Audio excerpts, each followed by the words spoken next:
L'affaire Karine Esquivillon, c'est l'histoire d'une disparition qui cachait en fait un meurtre. Ça commence le 27 mars 2023. Ce jour-là, Karine Esquivillon disparaît. Son mari explique qu'elle est partie d'elle-même. Lui, au point de vue de ses proches et de l'entourage, ne semble pas s'inquiéter parce qu'il est persuadé de cette disparition volontaire. On saura plus tard qu'en fait, il est responsable de cette disparition. Un événement change un peu la donne, c'est le 9 avril, on retrouve le téléphone portable de Karine Esquivillon, sans carte SIM, sur le bord d'une route de Maché, le village où se déroule l'affaire. Là, forcément, ça prend une autre tournure, ça devient une disparition inquiétante, il y a un appel à témoins qui est passé par les gendarmes, les médias commence à s'intéresser à l'affaire et le compagnon, le mari, l'ex-mari, parce qu'ils avaient un statut particulier, donne des tonnes et des tonnes d'interviews, il répond à tous les médias, il les reçoit chez lui, des médias télévisés, des radios, des presses écrites, où il re-raconte sa version. La disparition dure, les gendarmes continuent à enquêter, ils viennent chez Michel Pial, ils perquisitionnent, ils récupèrent les téléphones portables, les ordinateurs. Ils font aussi venir la police technique et scientifique qui met du produit dans toute la maison pour révéler du sang, qui démonte les siphons, voir s'il y a du sang à l'intérieur, regarde dans le puits. On sent que forcément Michel Pial étant le mari et dans ce genre d'affaires, forcément le mari il est suspecté.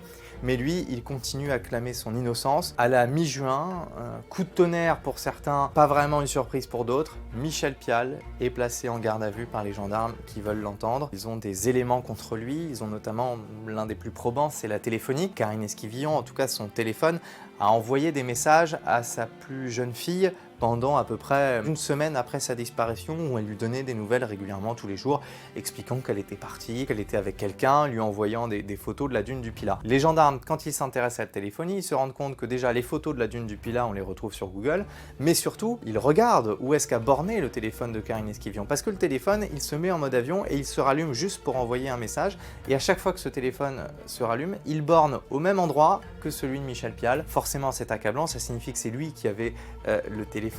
Les gendarmes, pendant tout le temps de la garde à vue, le confrontent à ça. Petit à petit, ils y vont tout doucement, ils montrent leurs éléments. Lui, il garde sa version. La garde à vue doit durer 48 heures et on est à la dernière nuit. Il craque à la toute fin de garde à vue. En urgence, il reprévoit une dernière audition qui se passe assez rapidement d'après nos informations, puisqu'en fait, Michel Pial avoue, il dit « Je l'ai tué, mais je l'ai tué accidentellement ». On attend les résultats de l'autopsie de Karine qui pourra contredire ou pas sa version de l'accident. Et si ce n'est pas un accident, il manque aussi un autre élément, c'est le mobile. Pourquoi aurait-il tué volontairement Karine Esquivillon? Les gendarmes ne creusent pas plus parce qu'il reste seulement quelques heures. Ils leur demandent où et Michel Pial monte dans une voiture. 3 heures du matin, un convoi de gendarmerie sort de la gendarmerie.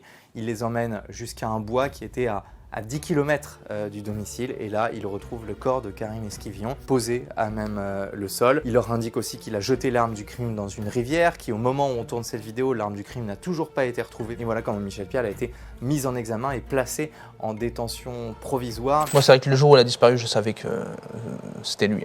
J'avais pas de doute là-dessus. On pouvait pas tout de suite imaginer que ça serait vraiment lui qui ait commis quelque chose, mais je savais dès le départ qu'il savait quelque chose, qu'il nous cachait quelque chose. Michel Pial qui a un profil particulier. On a découvert que Michel Pial avait un passé trouble. Il a été condamné, d'après nos informations, une vingtaine de fois pour escroquerie. Il a un passif avec son ex-femme qui ne lui adresse pas du tout la parole, qui a expliqué aux gendarmes que c'était un mythomane pathologique. Je pense que cette affaire est loin d'avoir livré tous ses secrets.